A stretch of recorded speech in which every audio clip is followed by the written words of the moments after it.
Welcome guys back to Just Plain Crazy. I am Brendan, and today from Dancing Wing and Bitgo Hobby, we are going to start to put together this Balsa plug and play ARF stick. Let's get the building.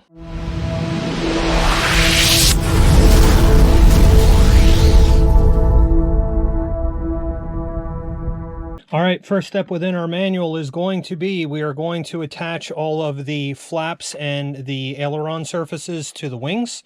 So you're going to need some thin CA, and also what is very helpful is a flashlight, because what you can do with that, I'll set you guys down here so you can see it. Once you install your flaps and your ailerons, make sure your patterns match up so you know you got the right ones on, just like I did on... You're going to go ahead and verify all your spacing, so not only the spacing here at the ends, but in between the surfaces, as well as the inside. This tapered portion goes inwards towards the fuselage. We're going to go ahead and, again, push all those in. You can slide them forward, backwards, you know, up, down, side to side, whatever you need to do to make them right. But a flashlight helps if you can't see those hinges. That will help to illuminate them so you know where to put a couple drops of CA. Now I use one of these small tiny wicking straws. They help out a lot to prevent making messes and running all the way down the surface. So flex it down, put in a couple drops, flex it, go to the other side, flex it, but make sure that you don't have something pop out on you like that and then wind up gluing it in that location. So you're going to go ahead and make sure everything's perfectly seated, and then we're going to wick in some CA. So we're going to do that with all four. Again, these flaps, guys, go both directions. So these will make flapperons if you wanted to. You can do crow and other cool things if you're into mixes with your radio, but lots of cool things we can do here with this stick.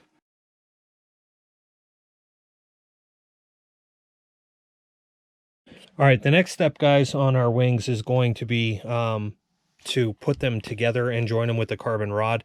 I'm not going to take the wing apart. You can make it so that the wings come apart if you want to. It's easier for me to transport all in one piece.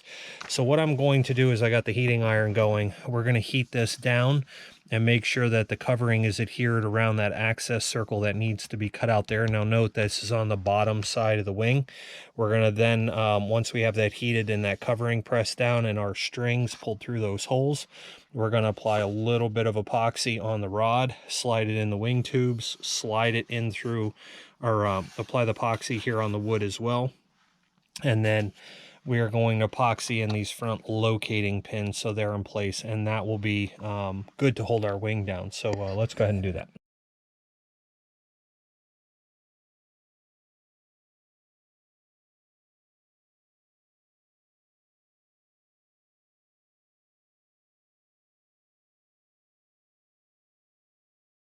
While we have the epoxy drying and our wing clamped together, it is time to start to install the horizontal stabilizer. So one of the first things we're going to do is take this rod and just rough it up. Rough it up with sandpaper, rough it up with a file, give something for the epoxy to attach to. You're going to dry fit the pieces on the inside of here and on the other side. Make sure that they sit down into that recess to minimize your hinge gap. You're going to fit everything together. Make sure you keep your patterns the same going all the way around. We're going to be using thin CA again to wick into those hinges. But before you do that, once you dry assemble everything, make sure that you eyeball down the sides to make sure that when you have one elevator like this, that the second one doesn't look like this. They ought to be right in line with each other. You may have to tweak or bend that rod in order to do that, and you want to make sure you do that before you glue things together, because after then you can't do it.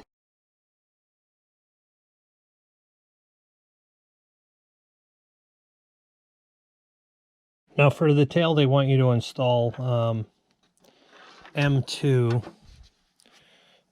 by 10 millimeter screws. Those are pretty small, and I'm sure they're adequate, but I'm going to add a little bit of bling to it, and I'm going to make, since we have the ability to do so without a problem, I am going to use a little bit bigger hardware here with a little bit of bling to it. So this thing, I have a feeling in a couple steps we're going to make sure we tweak it just right, but I'm going to try and eyeball all my spacing up and make sure it's kind of straight by that before we, I guess, once we tighten this down, we'll be making measurements with the wing to here to make sure that it's not this way or that way. But for now, we're just going to tighten it down and eyeball it and kind of guess where straight is. Now, when it comes time to test fit the vertical stabilizer, some sanding may be necessary there, so that's where this thing comes in. You may have to chamfer the edge there a little bit. I always take the heating iron over the top of that to make sure it's pressed down, or you may need to chamfer this edge. But when we test fit this, we want to make sure that it's 90 degrees. Now, there's times where I use a centering level laser, or there's times like this where this would be ample on this model and this is just square. So you can see how that's off right there, a little bit freestanding, but I have it sanded. So when I pull this into position and let that epoxy dry, it'll be at a 90 degree angle to each other. And that'll keep your model flying nice and straight as it goes down the runway. So we got to take this back off. We're going to put the tail wheel in next and epoxy that piece in there, and then we'll worry about gluing this in. So let's go ahead and grab that tail wheel. So we're just going to go ahead and do a final trim off the edge of that covering so we don't have any of that stuff just kind of chilling out there for no reason and getting all crappy looking on the outside.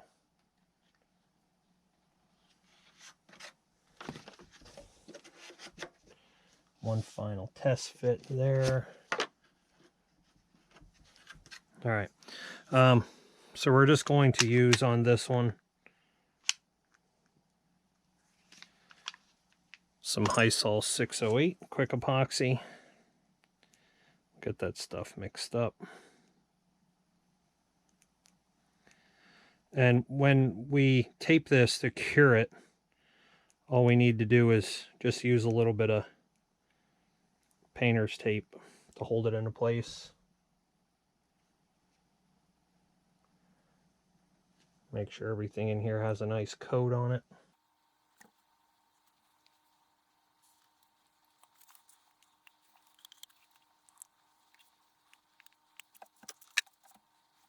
All right, let's slide this into place.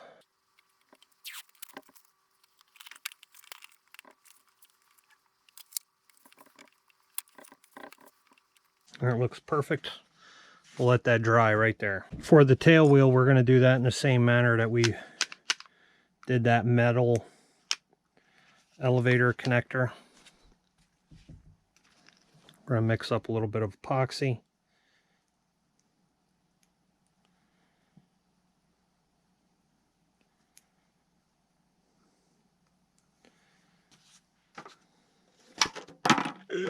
Dropped it. We're going to place it in the inside of this channel.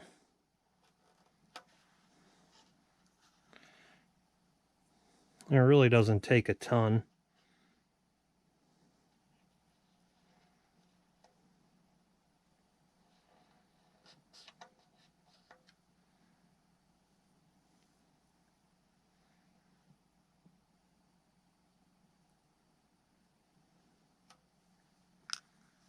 That's all we need there. And we roughed up, you could see there, our tail wheel assembly. Now we're just going to go ahead and place that in that hole and make sure that it recesses down in our surface, just like that. If you have any residual, some alcohol on a rag, wipe that stuff right off. And we'll let that cure in there as the tail cures. All right, while we're waiting for that epoxy to finally cure, we're going to go ahead and insert our elevator and rudder push rods. So these will go with the non-Z-bend ends in this way and stick out the back. Z-bends will stay inside, so we're going to insert those two. Then we're going to start getting our landing gear ready. So our landing gear has a 4mm bolt that goes in this way. You're using two nuts together on the inside to act like a jam nut. Now these are M4 by 45 bolts. I might put something here on the inside, maybe see if I have something that I can use to dress that up, give it a little bit of color. And then on the outside, they want you to just use one of these, and I assume that it's supposed to be a locking nut, which these are not, and I don't have anything here with Teflon in the kit, but I will find a M4 Teflon nut to use and just go ahead and put that right on the outside so I don't have to worry about it coming loose. But let's go ahead and get it on.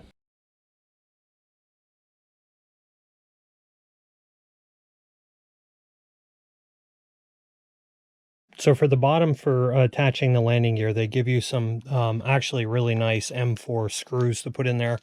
I'm going to continue using some bling, and we're going to apply a little bit of blue Loctite there. Not too much, just enough to hold it so it doesn't vibrate out. Let's go ahead and remove the tape off the tail. And if you want, it's kind of hard to do anything about it now if it's not right, but we can take our square again and just go ahead and check our alignment. Yep, very happy with that. Close enough for government work. And now we can test fit this stuff. And then that piece will get glued in and screwed in through the bottom like that. But once you're happy with that, now we can just go ahead and we'll watch the gap and we'll wick in the CA into the hinges like we did before. We'll align the tail wheel holder and put the screws in there. We'll tap them, take them out, put a little bit of thin CA, wick it into the holes, let it harden, and then we'll put that back and insert the tail wheel.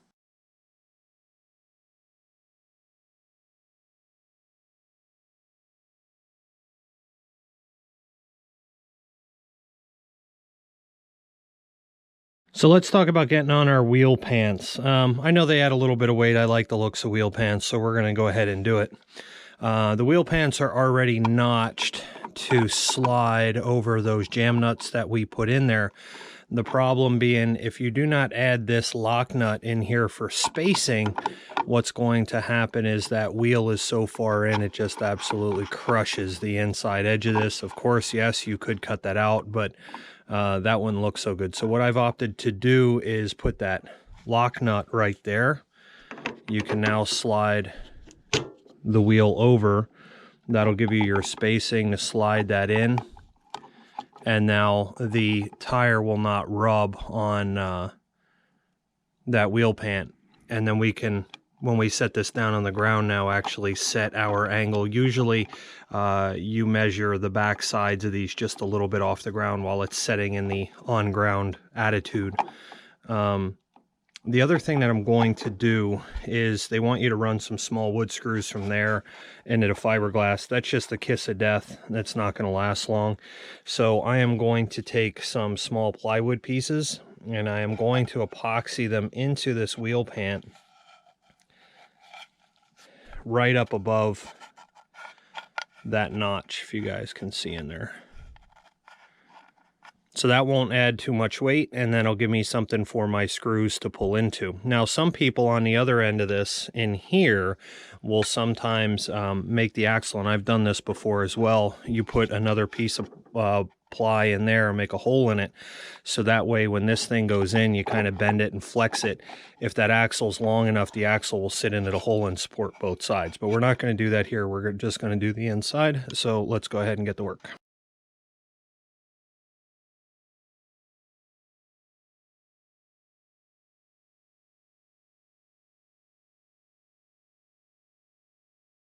So they don't give you a number as to where to install the wheel pants to as far as a measurement.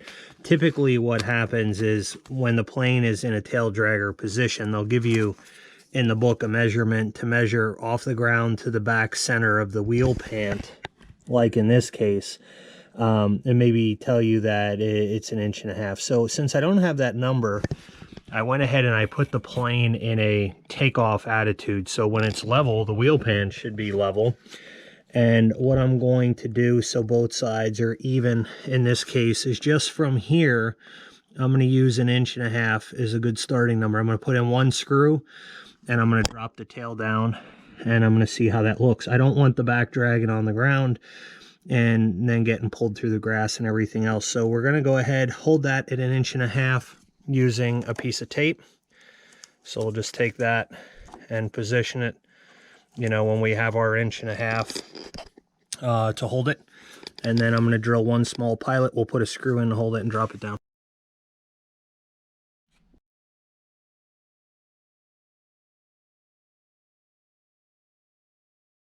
We're going to go ahead and install our inner servos right now. So the servos are again included in the kit.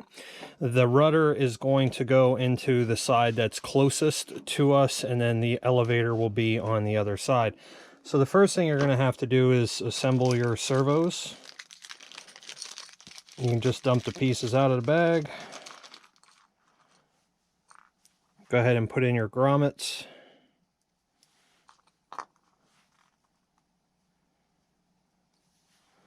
And then insert your little brass pieces from the bottom.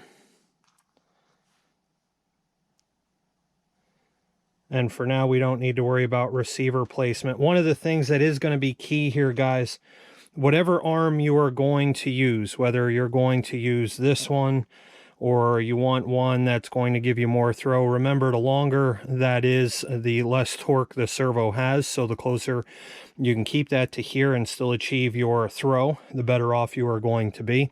But what's going to be important is that you go ahead and slide this Z-bend through your arm first, and then once that thing is locked in there, that will help determine where you mount this servo. You don't want to mount the servo here and then have the natural position of that rod way over there. So that means when that thing's installed in the Z-bend, you want that thing lined up right there so there's no tension pulling this thing one way or another in a neutral position. All right, so let's go ahead and we're going to install some servos. Now, before we install this servo, we've gone ahead and drilled our holes. Don't forget, I've already ran one of these servo screws down in there. I do like the hex drive ones from RTL Fasteners. Again, if you're interested in RTL Fasteners hardware, do me a favor, use code JPC30. That saves you 30% on any order over $50. That's my code. Feel free to use it and share it, have at it. But RTLfasteners.com. Love those servo screws. Tons of hardware they have. But anyway, I drilled the holes, and before I install those screws, we're going to go ahead and wick all of those with CA. So drill them, I run the screw in, take the screw out, wick them with CA, and then install the servo.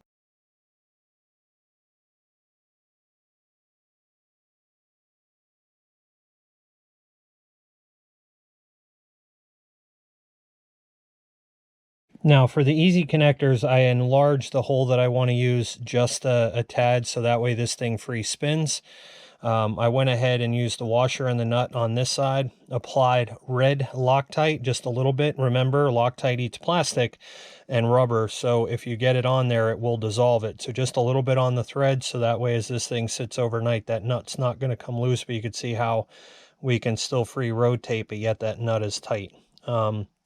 Now we're going to get these installed on the back horizontal and vertical surfaces. All right, now what I found is one of the easiest ways to set up the linkage. We've identified the hard spot here in the wood is this whole corner. You could see how this rod is in the neutral position, so we know our elevator should be in neutral.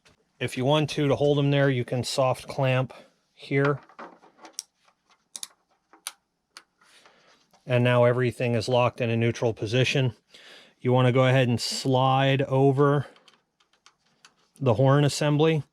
And remember, if you want to achieve the best neutral movement in each direction, you have to position the horn so that way the holes line up. I'm going to pop you out here. You want those holes to line up right on the hinge line. That way your movement inverted and normal will be about the same. So it's going to be close, and obviously your hinges or your horn is going to determine how close you can or can't get. And one of the secrets that I use in order to get your screw holes, instead of trying to use a marker and stuff to get down in there, is push a T-pin down through, and now you can slide this piece in from underneath to make sure that everything lines up, because otherwise you wind up putting a screw this way, that way, this way, and then you fight with it forever. But once you drill them holes out, when you marked them with the T-pin and you drill them out, you need to make sure that you soak all that with CA in there. Very, very important to prevent that thing from ever weakening and breaking.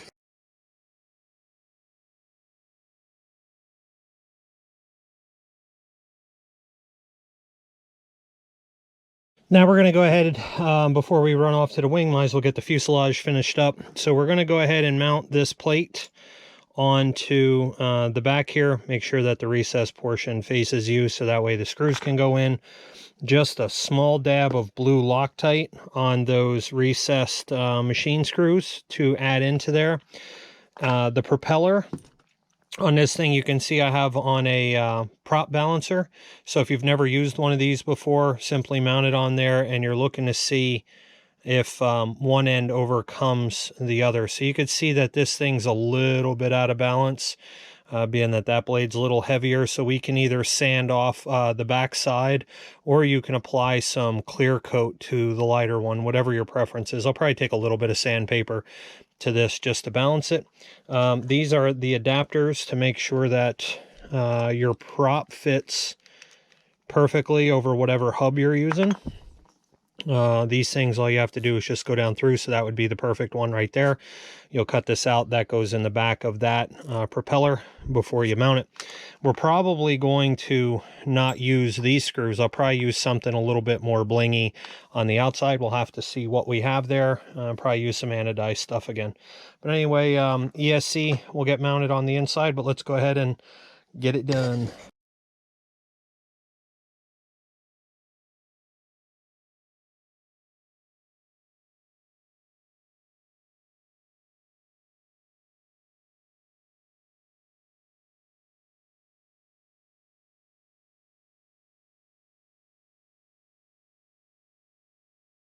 Motors in, dressed it up with a little bit of green carbon vinyl in the front. I don't know, maybe the black carbon would have looked maybe a little bit better. What do you think? You can comment down below if you think it would have looked better with just black carbon, or even leave it plain wood. I don't know, give me your opinion. What are your thoughts? The S-Spec is mounted up here on the inside. I just used some dual lock 3M tape, so that thing's not going to go anywhere. That's nice and solid. It's different from Velcro. It's what I use to attach all my run cams and stuff to the plane. That still gives me room for the battery if I need to slide it all the way up here. We'll see. And the XT60 connector on here, some of my 4S packs use Amos 150 anti-sparks, and some don't. It just depends what planes I use them in. So I might make an adapter for that, but otherwise we'll leave that in there for now. They do tell you in the instructions that you should make some type of tab here for the top.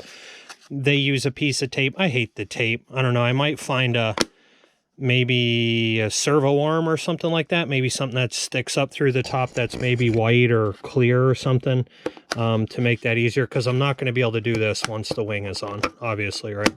So magnets are super strong. I mean, easy access to batteries in there, which is super awesome. And that cover's definitely not going to come off in flight. But this is such a quick build, guys. We're almost done with this. We're going to go ahead and get the wing put up here on the table, and let's get the servos installed there. All right, guys, now it's time to put in our aileron and flap servos. There is string in the inside of here to help you pull all those together, and they will be coming out at that port. I am going to be running a Rex 7 jetty receiver in this, so I will have enough ports. Everything is on its own separate channel. I'm not a Y harness guy. It gives you the ability to create a better flying plane, and mixes to your liking when everything is separate. Now, when you install these and you drill those pilot holes, the arm has to go closest to the ailerons. Otherwise, this control rod isn't going to be long enough to reach the other end. So just to save you some aggravation, I have to pull it out and flip it around. Drill those holes. Remember to soak that in CA. And these hard points in the wings, you have to locate those. That's where your horn's going to go. Don't go poking holes.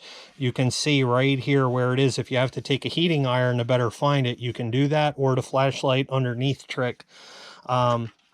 But we're going to go ahead, put them in, drill, CA, wick, and then put the horns in, trying to keep the holes over the center line of the hinge point. Make sure that you soak those really good in CA after we drill those too. So we have 4 of them to do. It's going to take a little bit. And also here where the wing bolts go through, I don't know how hardened those are in there, but I'm going to put a couple drops of CA in the inside as well, just to make sure those wing bolts are hardened. The wing bolts they give you, it makes it nice because there's thumb screws on there. I'm just not super sold on those yet. They almost feel like when they're tightening that you may break them, and I have a fear of breaking them off at the field and then being stuck. So I might try something else there. I'm not real sure yet, but yeah, so much for those. Anyway, let's get servos in.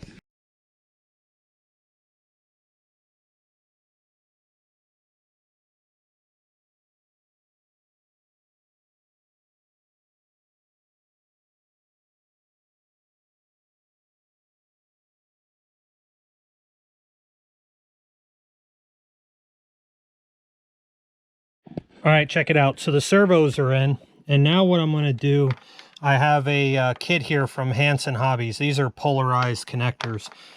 One of the things that causes people to crash a lot at the field is getting wire harnesses hooked up backwards, and I always try to avoid the possibility of that happening. So I like these latching polarized connectors. I make all my own ends.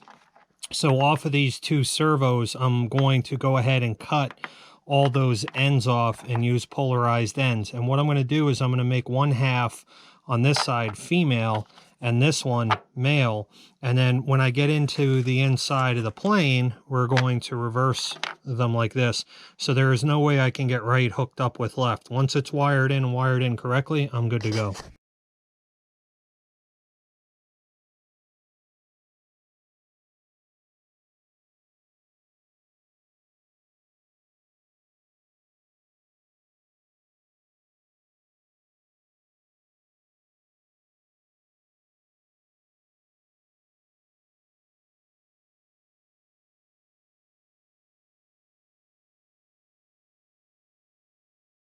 So here you guys can see I went ahead and just put dots with a Sharpie marker so I know where my hardened block is. When you put these on though, remember that these things actually will travel all the way up there to that leading edge. So again, soaking them with CA is important afterwards. Now a special note, all of the screws that they give you for installing these horns are too short. You're going to need other screws, and I just so happen to have these on hand, and these are of course from RTL again. But it's always nice to have a good supply around, and they have decent prices. Anyway, let's get to installing those screws.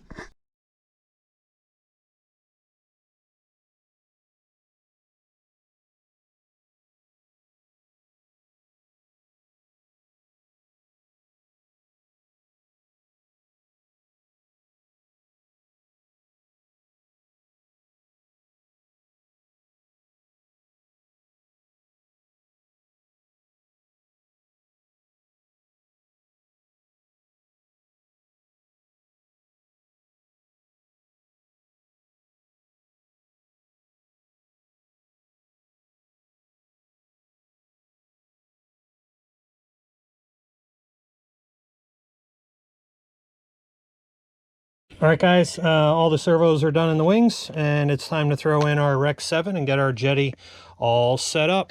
Let's do it. So just something here very interesting for you guys to check out as we're closing out this build. There's our CG machine, the Great Plains CG machine. This thing's balanced a million planes, and it works great for stuff like this. Probably up to about 15, 16 pounds, and then it doesn't do so good. But for this stuff, it's perfect. But look where we are in the battery tray. This is an SMC 4S 3500. And you see where we're at there. So that's too far back the tunnel. And it is kind of weighty, so you're really not going to get that battery in and out of there well. And if you just Velcro it in, if you're doing stunts, my fear is that it would come loose. So that was the 4500 SMC. So here is the 4000 HRB, and it goes back just as far. So that one's also going to be problematic. And again, the bigger the battery, the more weight, the less fun this thing's probably going to be to fly.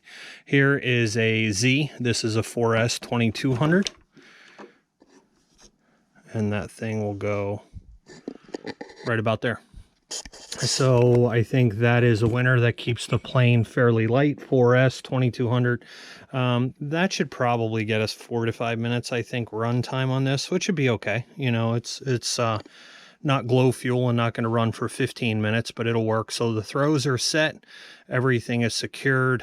We have our balance point, so I'm going to slide a Velcro strap in there and some Velcro. We're going to tidy up our connections. The wing bolts, I know I questioned earlier. I got that one to go in. I have to clean up the threads or something on this one, but once I cleaned up the threads, that one went in pretty easy and they did work okay. So, that's what we're going to use for batteries. 4S Z-Pack 2200 to do the maiden and the test flights on this. We have dual rates set up. I'm not achieving the 40 degrees that they want, but what I've noticed from the Dancing Wings book is everything is 40 degrees regardless of the plane. Even my PT-17, if you want to do 3D with it, it said to go to 40 degrees. We're sticking at book recommendations. So we are at 15 millimeters on the elevator. For low rates, we are at 25 millimeters high rates. For my wings, for the ailerons, we were at 20 millimeters low rates, 30 millimeters high rates. And the flaps I have to program in because we're still going to do that and mix in our flaperons. And the rudder, basically I gave it as much as I can get in each direction for high rate, and low rate I just cut it down to 50%. So with that being said, guys, that is about it for this. Let's get the inside tidied up. All right, guys, there is our finished placement of everything. We have, again, 4S 2200 in there. We got our 60 amp SBC in there. A Rec 7 receiver, color-coded connectors. We have our Hanson Hobbies polarized connectors there. And for a final touch, I just went with the tape for the little latch cover to keep it simple. And with that being said, this thing didn't have threads in the blind nut. So it is what it is. I just took a tap to it. It's an easy fix. But super clean installation. Used a bunch of different Morgans 3D custom printed holders and stuff there. But that's it. Pretty clean. Pretty simple. Pretty quick. All right, guys. And we're going to use our handy dandy miracle gauge. If you want one of these, Amazon links down below. I use them for setting all my degrees. They come in really handy and they're very cheap. So this shouldn't take long. We're going to go through. We're going to set up our flaps in flight modes. We're also going to set up flaperons, so those work together, and then high and low rates. Let's get to it.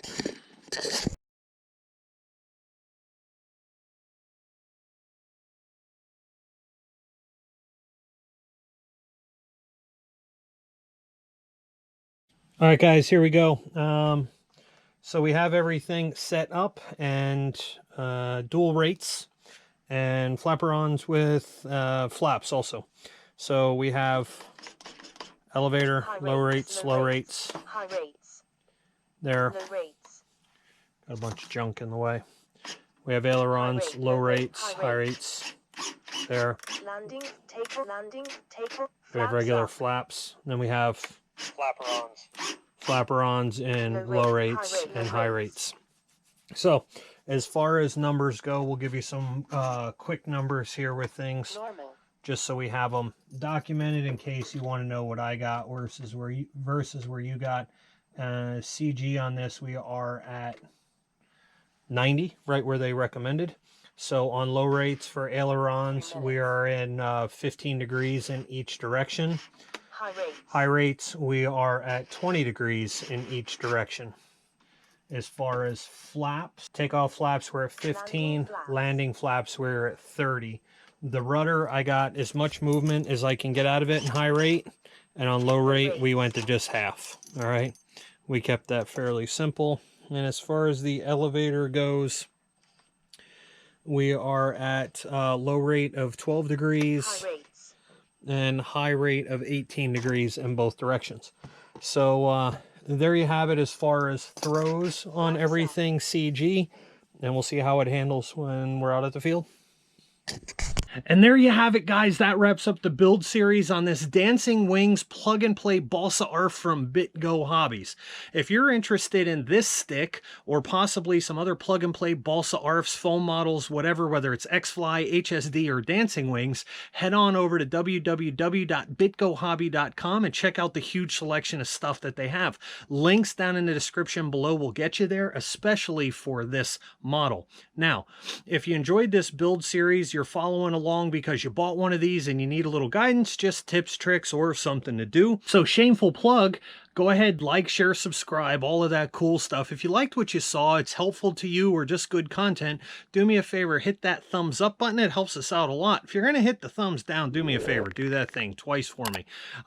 If you want, head on over to our Facebook official Just Plain Crazy page where we post some updates as we go, or over at our Instagram where we're always sharing cool pictures and videos for you guys. It's slowing down a little bit now in winter time, but especially come spring and summer when we're out there, out at a bunch of different events, we share all kinds of cool stuff. So with that being said, it's Brendan here at Just Plain Crazy. You guys are just plain crazy for always hanging out and watching. Every one of you is greatly appreciated. Subscribers, watchers, whatever it shall be. So with that being said, I wish you guys happy flights. Peace out.